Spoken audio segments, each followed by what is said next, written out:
I'm a sugar cookie entrepreneur, a confection creator. Something. Okay, welcome to the Baking It Down podcast. Baking It Down podcast. With Corrie on vocals. Corrie on vocals. So this is the Baking It Down podcast, which is an extension of a group called Sugar Cookie Marketing (parentheses group). You got real creative with the names. Call us marketers. Right? Call us marketers. 35.3 thousand folks.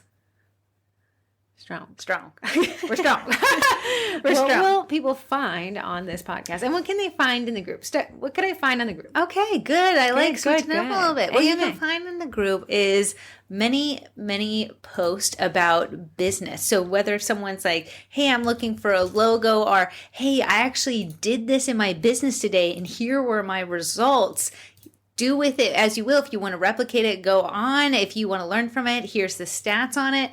A lot of people talking about what's the next coming holiday and what's going to be big sellers there. So the group is definitely there to brainstorm, to create strategy, to create marketing campaigns if you are a baker. And it doesn't have to be just sugar cookies, even though that's the name of it.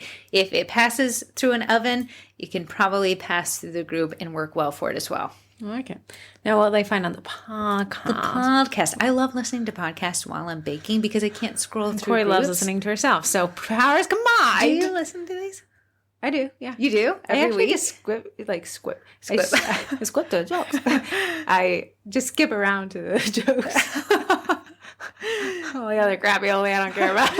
Yeah, if I'm desperate, I'll listen to myself.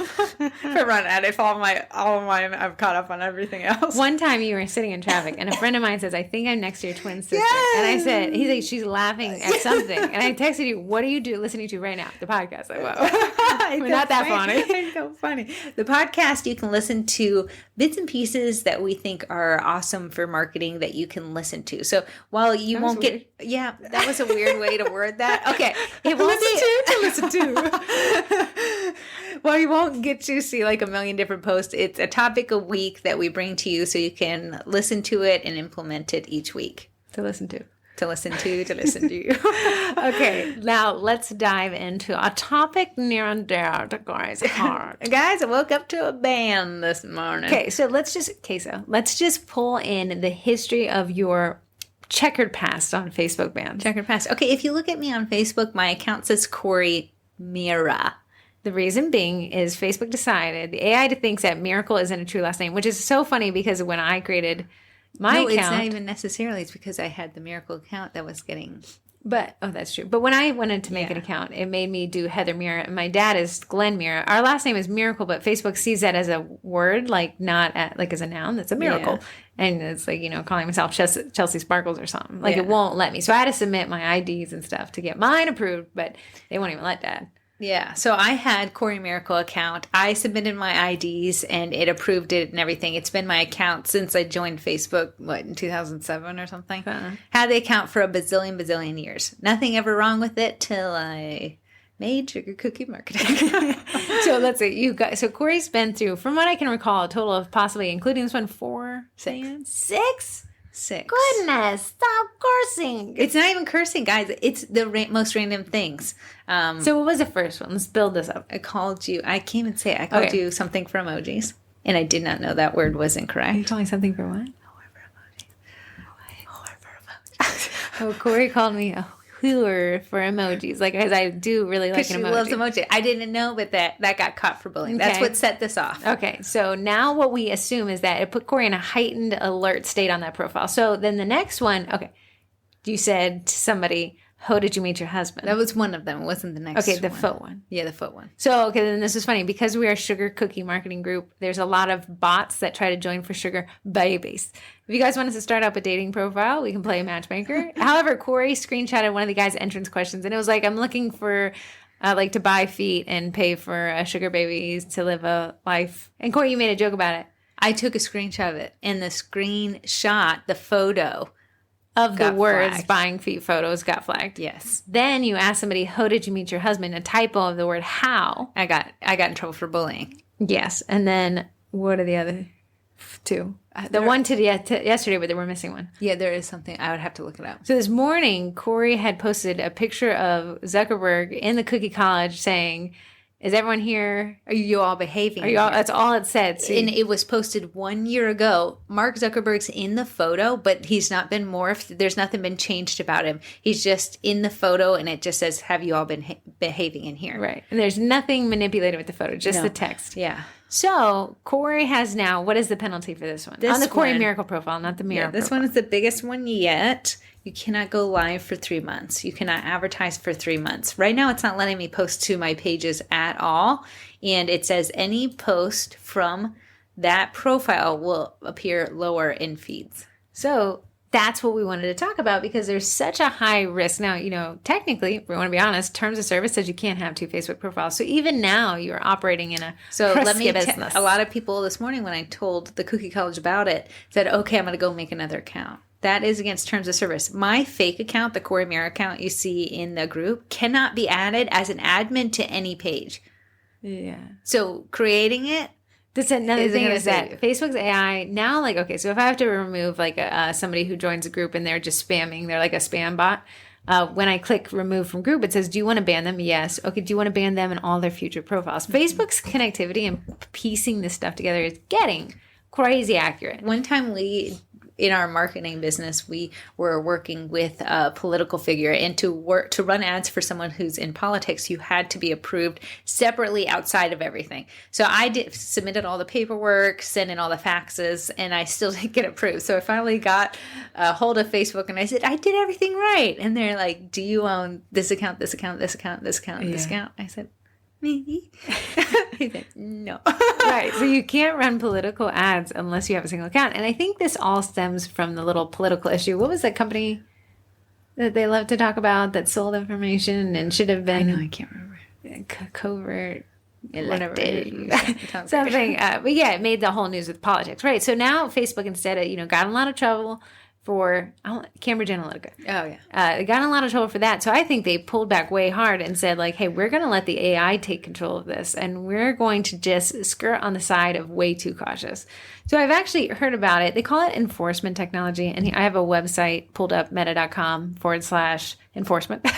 And this was updated January 19, 2022, basically saying that Facebook doesn't have enough employees to manually do this. So they're teaching an AI to do it, and the employee is just confirming that the AI did it or not correctly. And then once the AI learns enough artificial intelligence, it's going to take this off on its own, which is what you're seeing. Yeah. And so it says building models and making predictions. The process begins with our artificial intelligence teams. They build machine learning models that can perform tasks such as reorganizing what's in a photo or understanding text. Then our integrity teams, who are responsible for scaling the detection and enforcement of our policies, build on these models to create more specific models that make predictions about people and content. These predictions help us enforce our policies. For example, an AI model predicts whether a piece of content is hate speech or violent and graphic content. A separate system, our enforcement technology, determines whether to take an action such as deleting, demoting, or sending the content to human teams for further review. Now, when it sends it to the human teams, the AI, artificial intelligence, learns this one was yes and this one was no. Then it starts saying, okay, content similar to this will be seen as a yes, as offending the policies, and content similar to this will be a no. So something's happening with Corrie's account that's almost over signaling that there's an issue here. And it's going back in the short list. Now, here's what I think a lot of people don't realize is that Facebook made an announcement that this AI will go back in time. It's not from today forward. It's from whenever that AI finds that you violated a rule years past. Yes. You will be held today accountable for it. Let me just tell you, on Instagram, you have the option to do stories. Stories are something that appears just for 24 hours and then vanishes. But the story still lives on in your archive. So you can access stories from years ago in your archive. No one else can access them but you. The 24 hours is done, been, gone. But we had a meme that was removed from years ago. And that was not accessible publicly. No, it was not. It was something that was in my archives. You guys wonder if it's graphic content. It was a girl choking her own shadow saying, when you finally figure out who bought all those cookie cutters. Yeah. But they said that is violence. Inciting violence. Inciting violence because she was choking her own shadow. So that brings us to the topic that I really wanted to cover today, and it's that your personal brand can truly, so hardcore, affect your business brand. I cannot post to my page. I don't know when that will disappear, but right now, your company page, any of our company pages that we run, specifically my bakery page, the only saving grace I have is that Heather's an admin. Which comes back to the thing. But so when you introduce more admins, you introduce more exposure if they don't have strong passwords. So there's a lot going on here because Corrie posted a meme that even, you're trying to submit it to support to see if they can undo the ban. But a lot of times, and if you guys remember last year, they banned my account because they thought I was an extension of Corrie. Corrie logged on Facebook in the same IP. That's horrifying. That's horrifying. But what we're seeing is that maybe a slight transgression or a meme made slightly off of being just a sheep in a pasture could be flagging the system.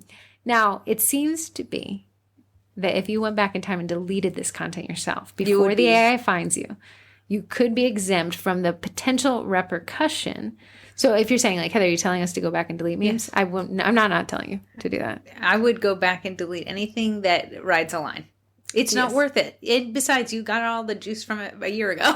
No one's looking at it. Yeah, now would we tell you to delete everything you ever posted to skirt this? No, we want to keep the content on the page and stuff. But the memes that maybe are funny, the last thing I would expected is that the girl choking on shadow was going to incite violence. Yeah. However, the AI has decided, and you might say that's unfair, but hey, it's not our platform, unfortunately.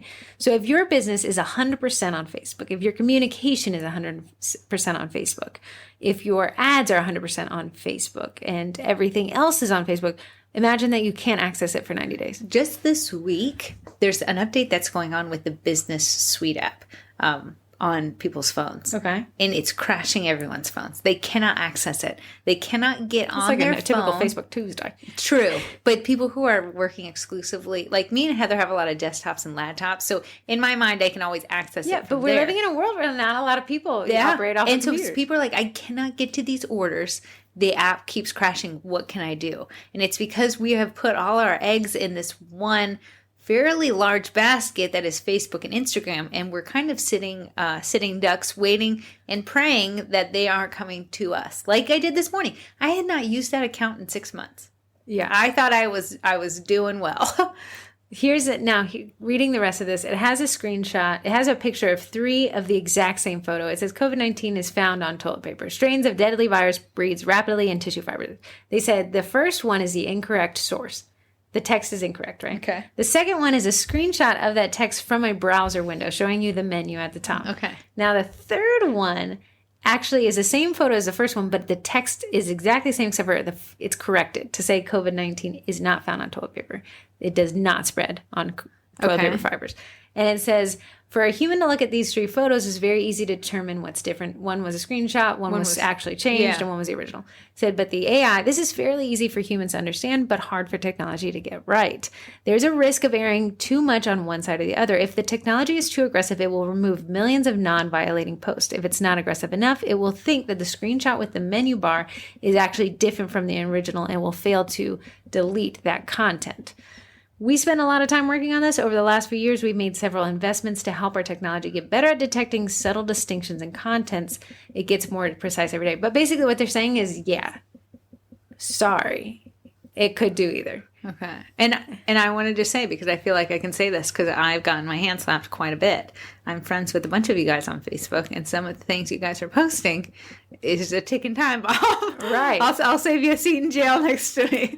So I would challenge you guys to reassess what you're putting out on your personal brand. I know you're like, but that's my personal brand. I can post whatever I want. Okay, you can't. That's what Facebook's telling you. It's like, cool, you can't. And it's going to cost you your business. It would be awesome if these 2 entities operated separately. However, they are operating so congruently that you post this meme, you go, okay, I like politics. I like arguing politics. This is not Heather speaking. I'm pretending to be you. I hate politics. You say, well, blah, blah, I'm going to post this. It's how I feel. I'm going to share it for 2 seconds. Or I'm going to screenshot it and repost it so I can get all that juice, right? Because you post it yourself, you're going to get more. What you are doing is, I want you to ask the question, is this worth 90 days of not accessing my page? 90 days. 90 days being cut off completely. Can your business survive 90 days? Can you? And I would wager that most of you can't. I'd wager that it would cause you so much stress that you can't. I had somebody post in the group saying, like, why I just got banned and I'm not sure why. And I said, yeah, this is happening. And it's happening faster than I think people realize. And I think people think there's a statute of limitations on those political presidential memes from 2 years ago, 3 years ago. One of my accounts, my one that's super private and hidden, you couldn't find it if you wanted to, had a post removed from 4 years ago. Right. So the AI is figuring something out today and going in through the caverns of Facebook posts and feeds and deleting it. And I don't think Facebook is going to die on the hill to make sure that you have your and account. it's something this week because a bunch of people have said it. So they must have someone flipped the wrong switch and it's on like high alert. Right. So consider that. Now I think everyone's natural inclination is like, well, I'm going to still post whatever I want, but I'll add another admin. No, Corrie has this account, Corrie Miracle, that posted this Facebook Zuckerberg, but the content was removed from the Cookie College. Mm-hmm. I got a notification as the remaining admin that the group is now in jeopardy because of the content Corrie posted has, of course, they're saying it expires in September. This warning. Okay, so please, I removed everything. So what I'm saying is the inclination, well, I'll just add another admin. What is that admin posting? What has that admin done on their personal page? What has that admin posted in your group? And is that going to put your group at risk? You are a business owner and there is more risk to you than the average person on Facebook, especially if a majority of your leads come from Facebook. Because imagine if Corrie can't post in groups anymore, that group posting will be demoted, is what they called it. Then imagine on a sales post day in your local community group, that place where you got a lot of that word of mouth referral. Gone. You cannot come to Sugar Cookie Marketing and ask me why your reach is low. Yeah. Your reach is low is because Facebook's punished you. And Corrie said of all the repercussions, that one oddly doesn't have a specified expiration date. Yeah. So imagine if you have at the bottom of the feed. So imagine what the ramifications of maybe whatever you think is hilarious political meme. I think the politics one is the most hot and button thing. Yeah. I think Facebook is really erring on the side of caution. I think anything, obviously I got banned because I said if there's a spider in the house, burn the house down. Yeah. Inciting violence. Yeah, we were worried. Then me and Heather were banned at the same moment. Yeah. And then I got sucked out of Facebook Lives for 30 days. That was my first account violation. Yeah. But I'm going to challenge you guys this week to go back and clean it up. Go back and clean it up. You're not losing a piece. You're not losing a piece of yourself deleting a post from a year ago. I promise, no one else is looking up. You may say, "Well, this is a violation of my rights of the First Amendment." Hey, it might be, but are you gonna be the business owner that wants to fight this battle? No, and let me tell you guys. The only reason me and Heather have an account representative is because we've been spending money on Facebook ads for years. If you are just new and brand new, you're not going to have the same access that we do. And let me tell you, just because I have access to that person doesn't mean we can do anything. So right now I said, hey, is there anything you can do? It was from a year ago. I did not morph Mark Zuckerberg's face in any way in this meme. And he's like, well, it seems like they have their eyes on you. It's good that you didn't morph it. It's good that it was a year ago. So let me see if they're... So I'm waiting. I think you wait. When I said, I got banned for the spider one. Okay, sorry, Spides. I'm sorry. You have every right to live in this house, as I do. I won't burn you down. But what happened was Corrie got one of these bans, and I think for all we could figure out, me and the support person, is that Facebook thought I was Corrie. Because he's like, I was there's nothing Facebook on your account. From Heather's IP address. So, yeah, and you might have even logged in on my computer. I think I even logged into yours on my computer. Right. So a lot of cross-contamination for people who look pretty darn similar with pretty similar names. Yeah. Sometimes, Facebook's AI will be like, do you want to tag faces? I think they may have disabled this feature recently, but it will think I'm you, and it'll think you're me. Hey, I walk around thinking I'm you and you're me. If I put glasses on, we're identical. People just have no idea I've been blind this whole time. I think this is one of those, maybe it sounds a little doom and gloom podcast, but I also think it's one of the most important. Doom and gloom. Because I've been banned so much, I didn't even wake up depressed. I just was like, here we go again. An admin has violated... Oh, Corrie. So, what I challenge you to do, two things. Go back and clean up the past. Go back and watch what you're posting today. Watch what you posted today. If you want to post something controversial, because you can't help yourself, share it from the page that posted it originally. Do not screenshot it and repost it. It becomes attached to your account when you do that. And words in photos count against They're you. saying that they can read a lot of this. They're saying this whole, there's a whole, if you want to do any research. So on it's the not just Transparency sharing a meme and not having any copy against it. I've misspellings. I've gotten the gamut. So how do you know how to spell right? I don't know how to spell right. So it's crazy. And I think that what happens in the group, if you guys post something in the group, and honestly, I'll think that 90% of Facebook's group violations that we get reported are inaccurate. Yeah. And every once in a blue moon, we can counter, we can fight for you guys and submit a counter, but I think that goes to human verification. Sometimes. But what I think happens to that user is I think they're immediately banned from posting in groups because I never hear somebody make a post. I think they're saying like what happened. 30-day suspension.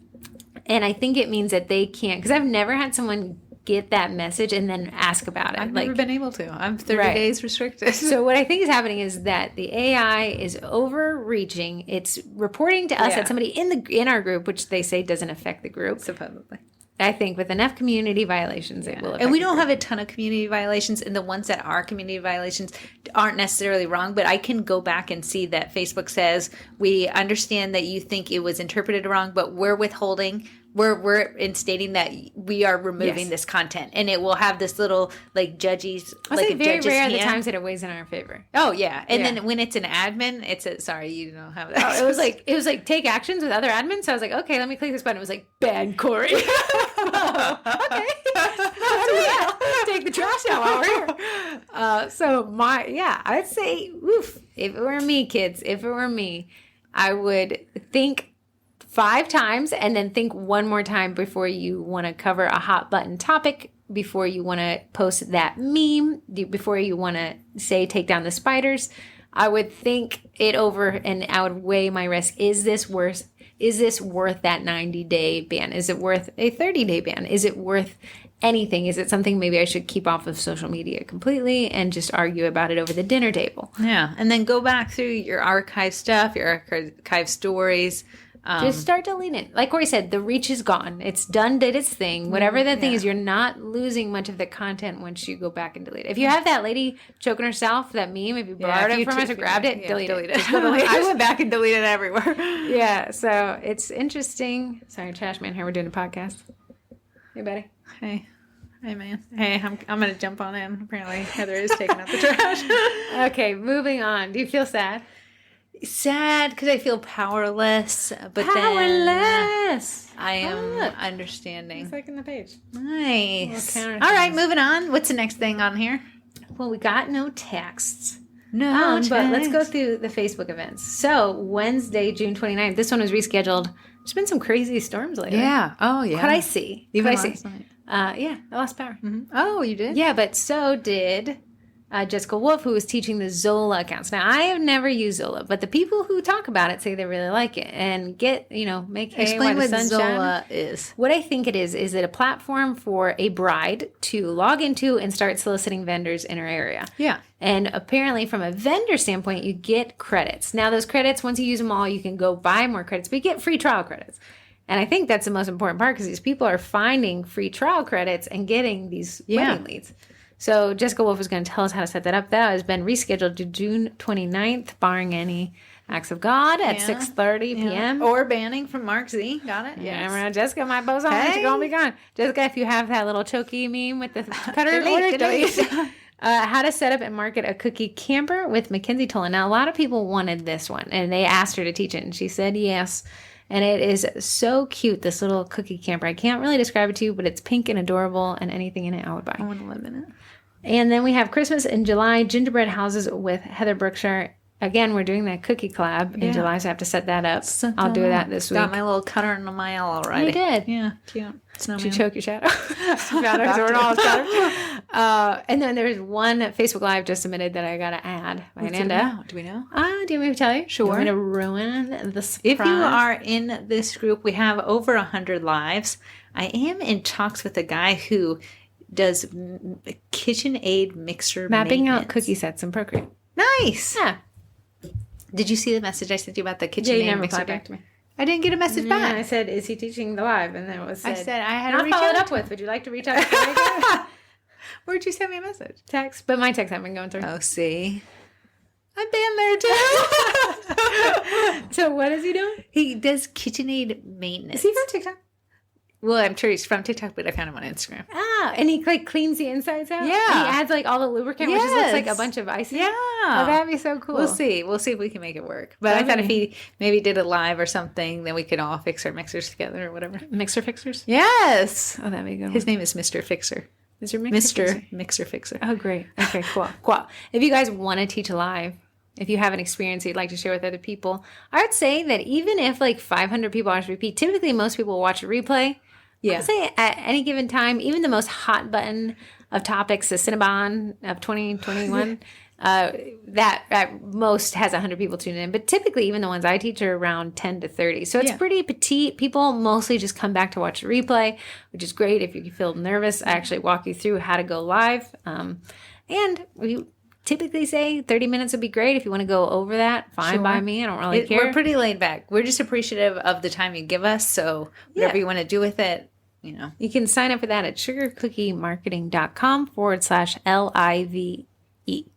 Live. Yeah. All right. What's next? And then I wanted to skip over to the lives that we have just covered. Okay. So Emily Smith did a great Facebook Live on the business of mental health. She did it on Saturday at 3. I know a lot of people were doing Father's Day stuff and may have missed it, but you can grab that replay in the group. Someone has spammed the group with Amazon work at home earned per hour. Why is that here? What? Oh, it's because they added that. I had to remove the person and that, but I couldn't remove the event. Darn, let me delete it real quick. Lest anyone thinks they can work for Amazon for... then we had how to close more custom orders in less time with Mark Josephson. That setting up the Zola account was rescheduled, so that one will be coming up. And YNAB style budgeting for small businesses with Ben Barlow from YNAB. Mm-hmm. So you can grab all these by going to the Sugar Cookie Marketing Group, the events tab. Clicking on that event, I've pinned their Facebook Live in the comment section. Now, I don't own their Facebook Lives. So if these people come back and delete their lives, I cannot bring them back from the other side. Right. But it is still going to be listed because we don't know. It doesn't alert us when someone has deleted a live. And if they delete their Facebook account or, hey, they get banned from it, it will also take the live with it. Yeah. So definitely, while you can always watch the replay for as long as the owner has left it, don't count on that for a year from now. Right.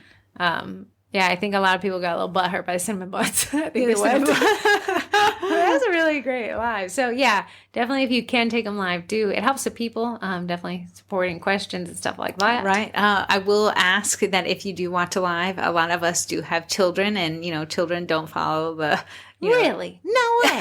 You might have people talking in the background. You might have kids yelling in the background. Hey, favorite acts up in the background. Cats meowing in the background. The thing is, these people are doing it out of the goodness of their heart. So please just thank them for their time and ignore. If the kid's shouting is too much for you, you can log off and go research it yourself. Tell the kid to shout the recipe so you can write it down. But we just appreciate everyone who gives it their time. So please acknowledge that they're doing this free of charge and really sharing a lot that they didn't have to share.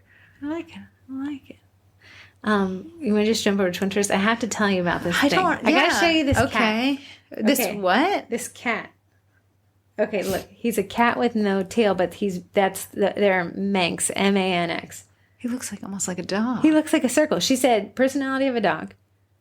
And so cute. I don't think I've ever seen this type. I've never seen it. He has no tail. It's just a little bobcat tail. Well, we got to post this to the group so they know what we're talking about because they cannot see. Isn't he so cute? He's all top heavy. No buttons. Yeah, he looks like he's missing part. Yeah. They call him Groot for short. What are they?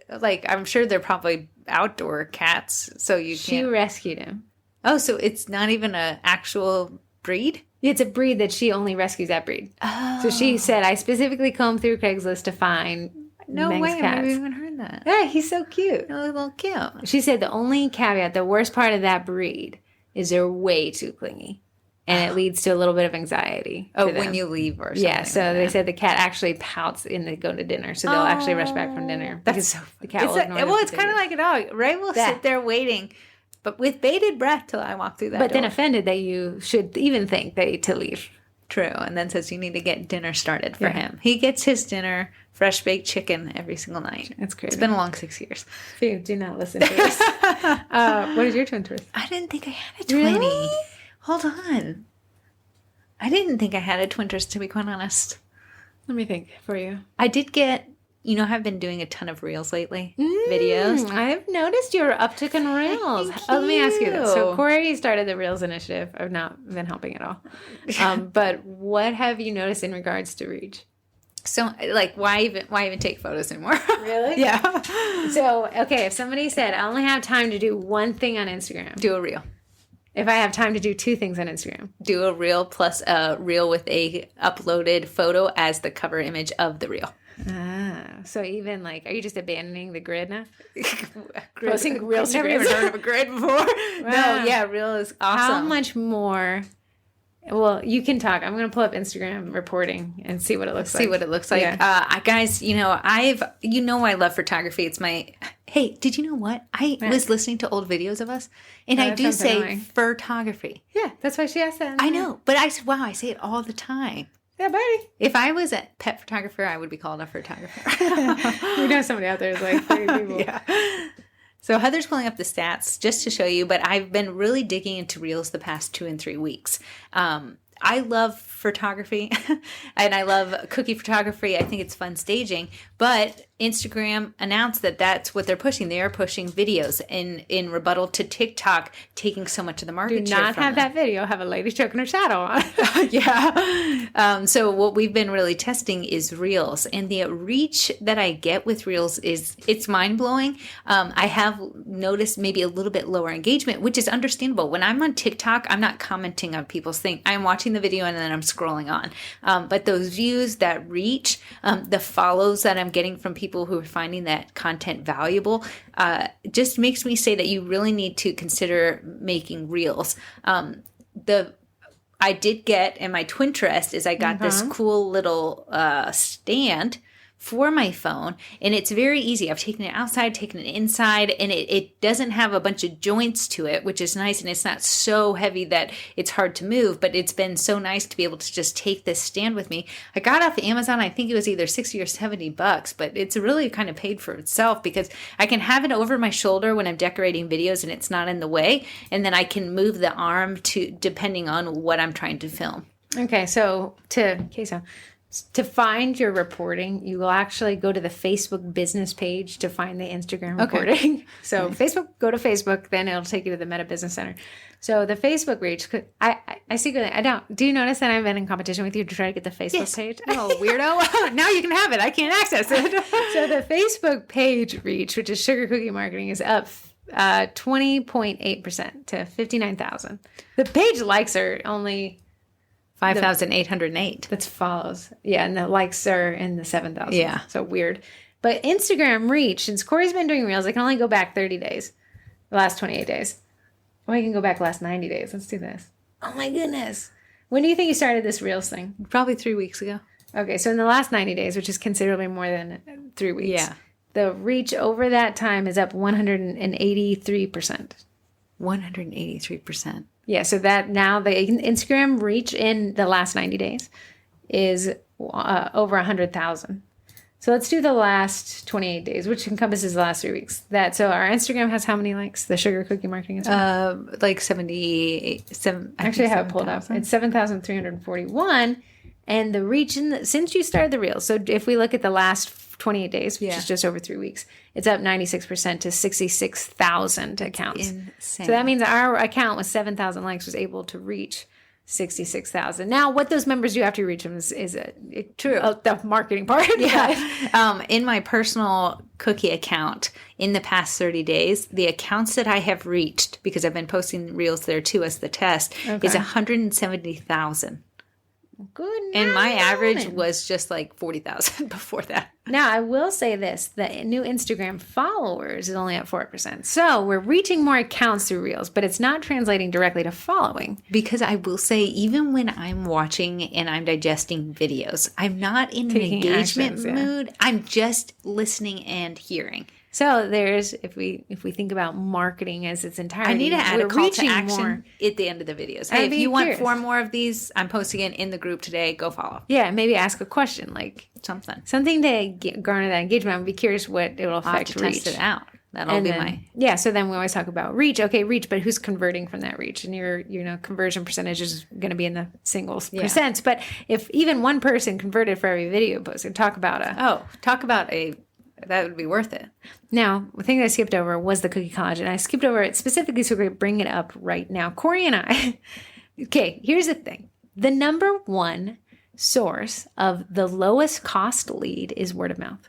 Word of mouth. Because people like to trust people. That's why Nextdoor is so successful. Nextdoor, the app, really just got word of mouth and marketed it well. Facebook community groups. So that specifically, what Corrie just mentioned right there, is the course that we're working on for the Cookie College. Nice. Now, if you're new to the Cookie College, sit down. Corey's going to hard sell you. But what it is a membership platform. You got to get more access in the marketing world. You have done for you, done with you, and do it yourself, DIY. This takes you from DIY, do it yourself, to done with you. So we got a bunch of people, 500, me and you, really working together to help everyone solve their marketing problems. Now you're implementing. It's not done for you, but it's you're done having with you. What we have a company that pays us $10,000 a month, and you have access to it. These 2 brains for $68 a month. I just want to put that in perspective. If I click on the buttons, it's going to cost you a bit more. If you click the buttons that I tell you to click on, it's only $68. Can you get a lot of this information in Sugar Cookie Marketing Group? Yeah. Is it as targeted? No. You're going to get a lot of more high level. Now in the Cookie College, it's kind of people really like, hey, I'm going to scale this. I'm going to do this. I'm going to have this organized. I'm not going to work hard. I'm going to work smart. But Corrie and I thought, I just agreed against my will. What if we created the very community group in which we're all so coveting to sell in? Community groups are typically not run by us. They have, upwards of 5,000 people in them, usually, especially in our very tight area. Lots of people here. But sales days are like one sales thread on a Saturday in the armpit of Facebook that nobody ever reads because it's too many business owners. Once the thread's at 200 people hawking their wares, nobody's looking at your stuff. So Corrie said, what if I created a community resource group, but I also happen to sell cookies? So I'm not hard selling the group. I'm actually providing a ton of value. But when it comes time for somebody to say, who should I buy cookies from? Well, the admin team, the admin lady. Yeah. And what it's doing. We did. When did you start it? A month ago? 3 weeks ago. Man, 3 weeks. What happened 3 weeks ago? I was really on a movement. But it's honestly, I started it 3 weeks ago because I was taking the same reels that we're doing for our social media. I was taking and making the same short digestible videos for this community group. With what are you featuring? Local businesses? Featuring local businesses that they want to be featured. So this local custard shop, playground, dog park, things that are easy access that are free. So a lot of people got dogs. A lot of people got kids. Those are 2 things that people want access to. Oh, there's a local town center that does like a kids musical every Wednesday free every morning? single Wednesday. So even though I had no child to go with me, I went. I know you saw the new athletic store was opening, but even I was interested in that. I know. So it's a local ladies group because who's the 99% of the time who's buying cookies from me? Ladies. So she's niched it down, which I love niching it down because you have that initial thought of the more people that are in this group, the more people I can reach.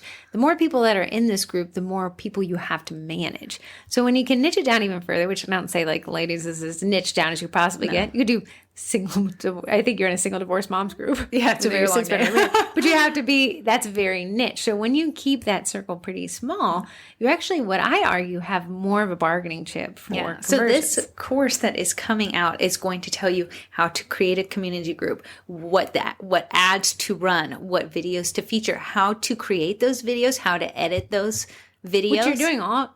Okay, you all complainers. We got Corrie and iPhones. You guys can't keep saying we have an iPhone. Or if an iPhone has no service to it, but she can record a video and upload on iPhone. My phone was being so packed full because I have cookie photos on there. So I said, Heather, please, I'll make so many reels if I can get an iPhone. So we went to the iPhone store. Yeah, but it's so many videos. I think I'm going to add a course, though, in conjunction with the course that you're teaching on community, on photo organization, because I see it being a huge pain point for a lot of people. It's going to be, and everyone's going to hate me, I'm going to say no to Google Photos. I don't like Google Photos for this. So what, Drive? No, I actually don't like Drive for that because they share the hosting plan. I'm going to actually say Dropbox, and it's a paid thing, but you can do the folder file structure that will allow you to really navigate, and it's going to come a lot down to folders and file names and organization. And I will say the way that I can win most orders when I'm in a community group and someone says, hey, can I have a very, very obscure flamingo cookie party is anyone that can make these, Corrie will post when she did. I did this for this person. Here's what I can do for you. Yeah. So if they want a flamingo, I will find. But if you're scrolling 5 minutes, every minute you take allows. Sorry, other cookie bakers love you guys. It allows somebody else to get in front of you with a better comment, better photo, better. Faster. And now that I teach people how to comment like me, they're commenting like me. Yeah. So if I can help Corrie, and maybe I'll use you as a case study. Oh, yeah. Please use me. Right. I don't want to use you as a case study. But, really, you need your halo image. You don't need the 50 other shots. You need the one. Mm-hmm. Yeah, the flamingo from 10 different angles is just taking up space. So if we can sit Corrie down, which maybe we'll have to teach this class together so I can ask you which one you want. But you're going to delete my other ones? Mm-hmm. No, I need them. I need them all. You want to pay for that? It's inventory storage cost. It is taking from your bottom line in your pocket. Gmail finally said you reached the line. You know why? Is it your personal Gmail? Yeah. Because you only get 15 gigs if you don't pay for it. I was paying for and it's across all the photos, so Google Photos and your email. Oh, so I went through, it took me a whole 2 hours to delete. There was 15,000 emails in one little folder and 28,000. Which is another class I teach in the cookie. One of the people, this class is a little bit more complex, but the people who have taken it said, oh my goodness, my life is different because I have taken the Gmail Zero Inbox course. In which case, you can use filters and labels and archiving and mass deletion. I show you how to do it, which I love doing it. And keep that inbox clean. Would you like to do it? I would not like to do it. You just said you love doing it. 15,000 is my limit. But let's organize your photos and I'll teach people how to do it. Okay. And it's going to come to searchable file names. So even if you're not in the Cookie College, that consider would be awesome. The time. I always start all my files with the year and month. So any file I save on the computer will be 2022_6_23. So I know exactly when that file was created. Okay. Then I'll have what the company is attributed to because we work with more than one company. Yeah. So if it is the Cookie College, the next thing will be Cookie College. That way I can search for that key phrase if I need to find this file. True. Then after that, what its application, if it's Instagram or TikTok or something, and then an identifier of what the content is. Do you guys see what I put up with day to day? I would say. It was crazy. But you just asked me, do you have any cookie photos on my computer? And I said, boop, boop, boop. I know, but I said cookie photos. Nothing popped up. I'm not going to name it cookie photo. Okay, but that is the Cookie College. It's a membership. You get access to a private group. How do I join? Which people love. What? How do I join? You can join at www.thecookie.college.com/membership. Yeah, or just, both of those work. But you can get a preview of what you can expect. I think it's a great buy. I mean, we poured a little heart and souls into it. Heart and souls. Blood, sweat, and tears. You know what course is coming out this week? What? Tanya Clowers. Tanya Clowers. Let me just talk about her. Tanya Clowers. Mostly because I stalk her every day. Tanya, we're stalking you. She's with South Street Cookies, and she has over 100,000 TikTok followers. So we reached out to her and said, girl, what would it take for you to teach us how to get that same following? And you know what? She's not spending $1 bazillion. She doesn't pay for ads. She's just consistent, and her voice is an angel coming through the heavens, touching your ear canal. Tanya Clowers. So she's telling us how she did that so we can recreate it. Really excited about that because I'm really digging into these videos. So I'm excited to see what she does. She does do this one. It's my favorite one.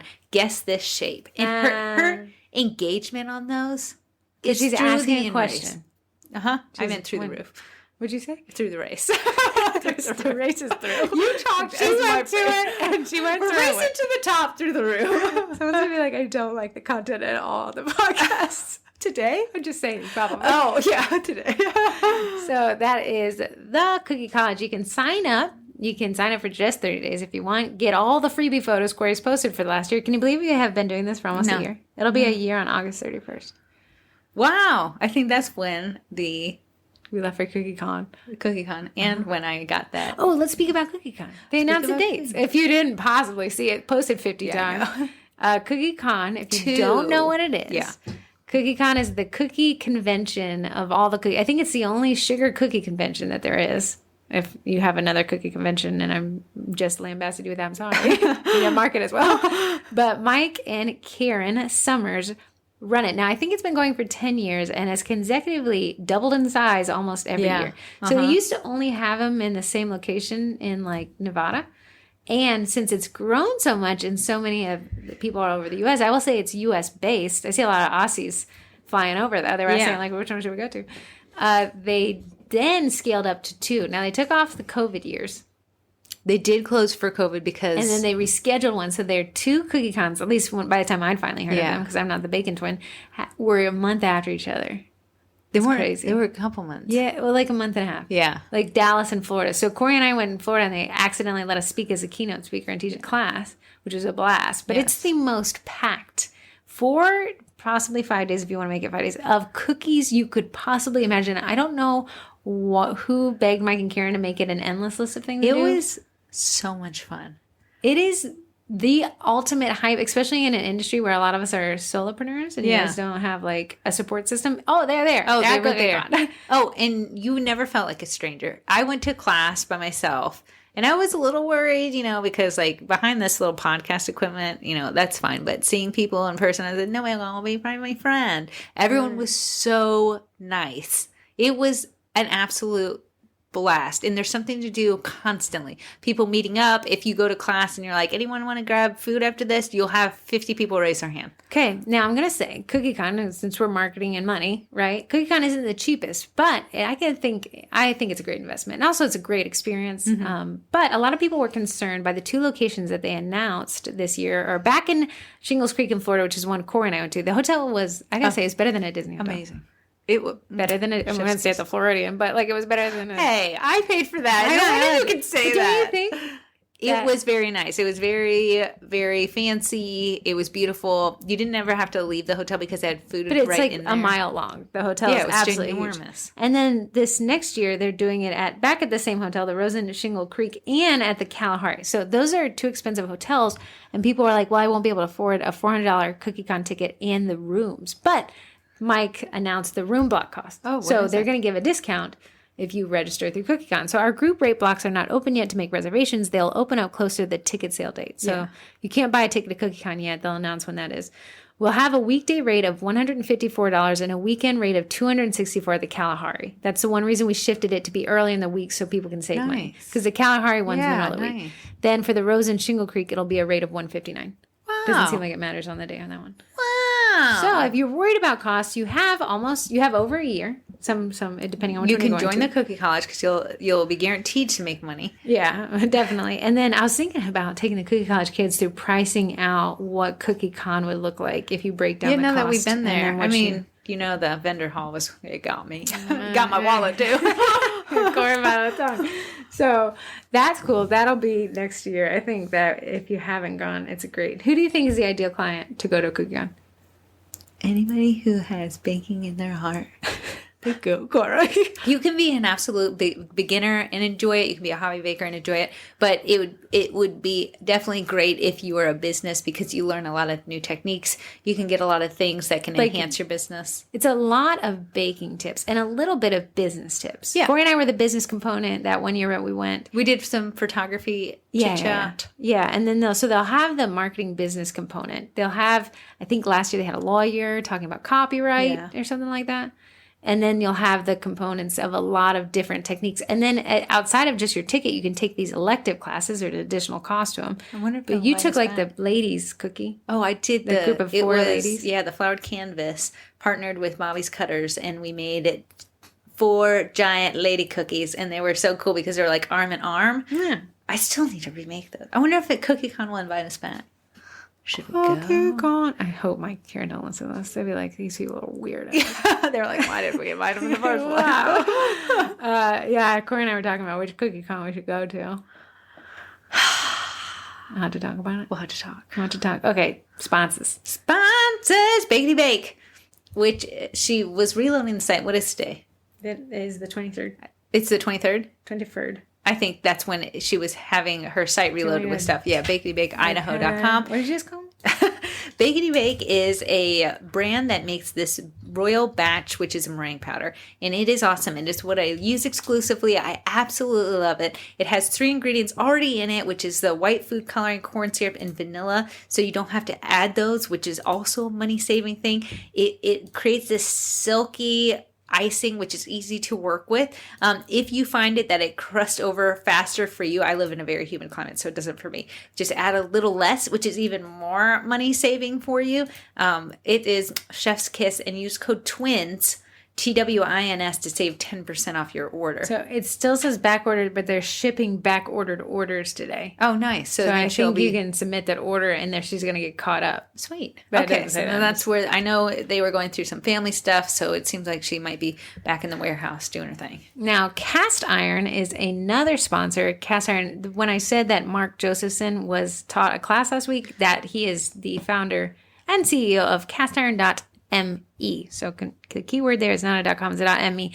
And it's a great place to get started in websites. If you're like, oh man, in my 2022 goal, which 2022, we're on July 1st will be the half point of 2022. Wow.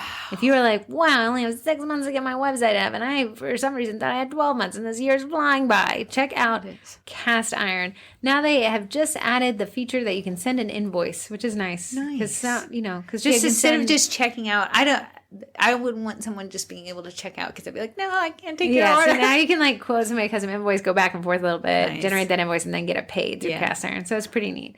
And then last but not least is Eduardo. Eduardo is technically called Eddie the Edible Printer, and it is a direct-to-food printer. But instead of printing on something like wafer paper, you can actually print directly on the cookie itself. And not just cookie. I saw someone on TikTok printing on buttercream. She had made these little circles of buttercream and then put them either in the fridge or the freezer. I'm not sure what you buttercream people do. Brought it back out, so it was almost like this little plate. Printed on it and then stuck it to the top of a cake. I will print. I think I'll buy a sassy tray too. So the Melton tray and the sassy tray. Can you please get it to me? I'm working on it. My alignment is off. Please align and get it to me fast. Okay, is that everything we're supposed to cover? That is everything except... Nobody texted in. Oh yeah, that was the part we're missing. Oh, and you didn't get the mail. I did not get the mail, but I'll make a video of me getting the mail, post it to Reels. On the mail thing, somebody asked this question in the main group, and I just want to say, when you send out a newsletter, by law, you're supposed to have an address attached to it. But people are like, I don't want people who sign up for my newsletter know where I live. The workaround is what I like is a UPS box. Yes, we pay for it, but we can accept packages as well because it's not a P.O. box. It's not considered a P.O. box. It is a suite number, and UPS store holds our packages safely behind their... And no one knows our address. So how much would that be roundabouts a year, do you think? We pay $230. $230. Which is not cheap. So another thing is, and then I've read through all the laws behind this, so take my interpretation, a lawyer, is that as long as you receive mail there, it can be the publicly listed address in your newsletter. That means if Hubs or Wife has a business that they can accept mail, you could have that one listed. Nice. But if the Hubs or Wife's business is attached and someone searches it through that to leave a 1-star review, get weird. You're gonna have a little cross contamination. Okay, kids, remember, don't post anything controversial ever. This is Heather and Corey with the Baking It Down podcast. Corey Mira, not Corey Miracle. Please don't ban us. Please don't ban me.